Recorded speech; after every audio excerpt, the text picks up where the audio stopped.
చాలా కష్టపడ్డారు మీరు. మాకు కూడా హ్యాపీ ఉంది.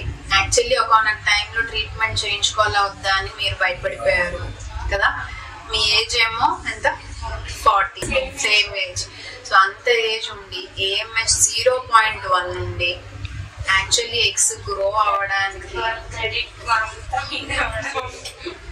నాకన్నా మీరు మెడిసిన్స్ పర్ఫెక్ట్ గా వాడి ధైర్యం ఉంచుకున్నారు.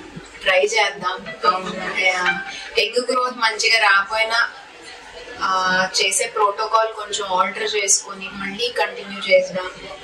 ఇవన్నీ కూడా డిఫరెంట్ స్ట్రాటజీస్ ఫాలో అయ్యి మనం ఈ ట్రీట్మెంట్ చేసినప్పుడు మీరు ధైర్యం పోగొట్టుకోకుండా చెప్పినట్టు చక్కగా ఫాలో అయ్యారు. సో ఫస్ట్ అటెంప్ట్ లోనే అది ప్రెగ్నెన్సీ రావడం అనేది very happy thing. So age wise గా consideration of little bit of risk ఎప్పుడు ఉంటది కదా. సో దాని తగ్గట్టు మనం అన్ని జాగ్రత్తలు ముందే తీసుకున్నాం, ఈ హార్ట్ చెకప్స్ అన్ని. సో దాని గురించి మీరు వరీ అవ్వద్దు. మన ప్రెగ్నెన్సీలో తీసుకునే జాగ్రత్తలన్నీ నార్మల్ గా తీసుకుంటే సరిపోతుంది. ఇప్పుడు మీకు మీ జెస్టేషనల్ ఏజ్ కి సరిపడా ఈ స్కాన్ లో అలాగే ఉంది సరిపడా. కొంత రిస్క్ ఉన్నప్పటికీ మనం continuous follow up of scans చేసినప్పుడు మనకి ఫర్దర్ గ్రోత్ అనేది తెలుస్తుంది. ఓకేనా అండి? మళ్ళీ ఒక 10 days లో చూస్తాం.